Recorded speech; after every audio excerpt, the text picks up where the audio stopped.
Lucas and his wife, Camila, always dreamed of a peaceful life in a quiet neighborhood.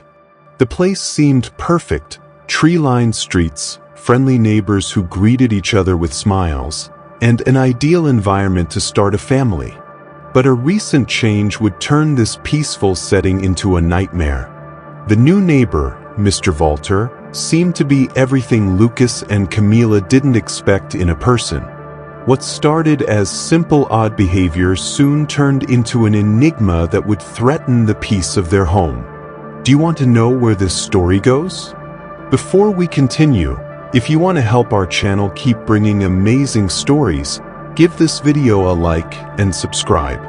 If you enjoy it, turn on notifications to know when new videos are released. When Mr. Valter moved into the house next door, Lucas was busy with work and initially didn't pay much attention to him. The new neighbor, a man in his 50s, with gray hair and a reserved expression, soon became a common figure in the neighborhood. He rarely spoke to anyone and seemed to keep his distance, which wasn't unusual for a man of his age. However, as the days passed, Lucas started to notice small details that began to create an increasing sense of unease. First, Mr. Valter never went out during the day. He always seemed to be inside his house, with the curtains always drawn, even when the sun was shining brightly. Lucas and Camila tried to be friendly, but they were always met with short, evasive responses. When they encountered Mr. Valter on the sidewalk, he seemed in a hurry and always made excuses to avoid conversation. It was on a rainy morning when Lucas noticed something even stranger. He was on his way to work when he saw movement at the neighbor's house. For a moment, he thought Mr. Valter was carrying a large box, but when he entered and closed the door, the shadow projected on the window showed something completely different. What appeared to be a large black bag being dragged across the floor. What was inside? Lucas couldn't understand, but he couldn't shake the uncomfortable feeling. In the following days, Mr. Valter's behavior became even more enigmatic. Occasionally, Lucas would hear strange noises coming from the house. Doors slamming, objects falling to the floor, as if the neighbor was involved in a violent altercation or simply engaging in some unusual activity. But every time Lucas tried to ask, he received only a simple, "I'm fine," or "Don't worry about it." The strangeness grew with each passing day, but what really unsettled him was the furtive glance Mr. Valter gave during a casual encounter. It seemed like he knew something Lucas didn't. Something was wrong, but Lucas didn't know what.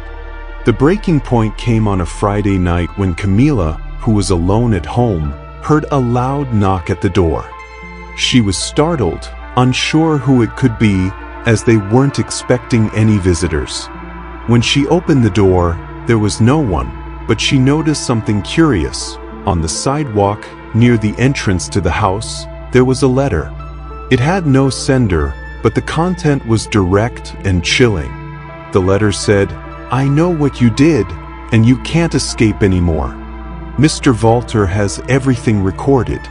You are being watched." Camila froze as she read those words. She immediately tried calling Lucas, but he didn't answer.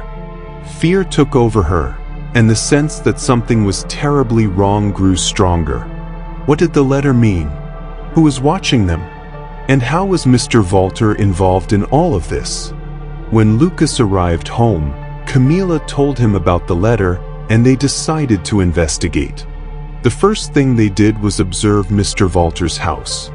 From the window, there was no visible light, but it seemed that the house was empty. They couldn't go inside without permission, so Lucas and Camila decided to wait until the next day to speak directly with him. The next morning, Lucas went to Mr. Valter's house, trying to appear friendly and relaxed, but Mr. Valter wasn't as willing to chat. He answered with a cold smile and, in a strange tone, said, "You don't know what you're looking for. If this is what you want, it's better to forget it." At that moment, Lucas felt a chill run down his spine. something was definitely wrong.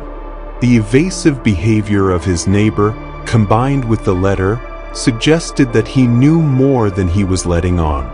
Yet, he refused to give any explanations. Lucas insisted, but Valter just looked at him, closed the door, and didn't say another word.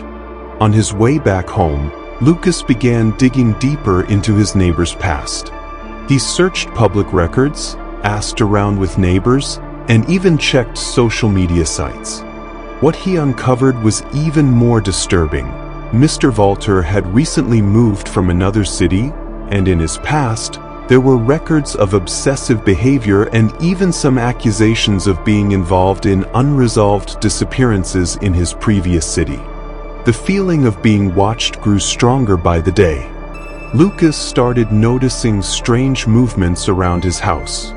Then came the most terrifying discovery. He and Camila began seeing hidden cameras in the trees around their yard and even inside their house. Who had put them there? And what? Over time, Lucas became obsessed, and he and Camila began isolating themselves even more, trying to understand what was really going on. When Lucas found a small notebook hidden in Mr. Valter's house, he finally learned the truth.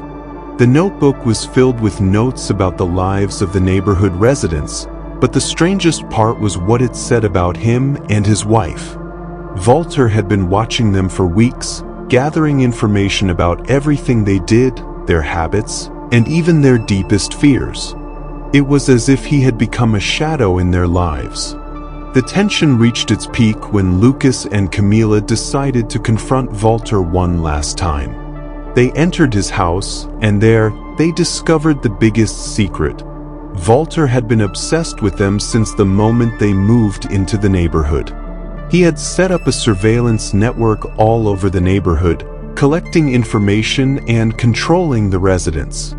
When they confronted him, he showed no anger or defense, just a sad smile. "I just wanted to protect you," he said calmly. "But now, everything will change. I have control, and nothing will be the same." The story ends with Lucas and Camila fleeing the neighborhood, and Valter's past finally revealed. But they never felt safe again, knowing that there would always be someone watching. Want to know more about this story and many others we still have to share? Then don't forget to like this video and subscribe to the channel. Every day, a new story comes straight from our mysterious archive, filled with tales and accounts we've gathered from various sources. Cases with stories that will give you chills. Also, don't forget to share this video with that friend of yours who loves a good mystery.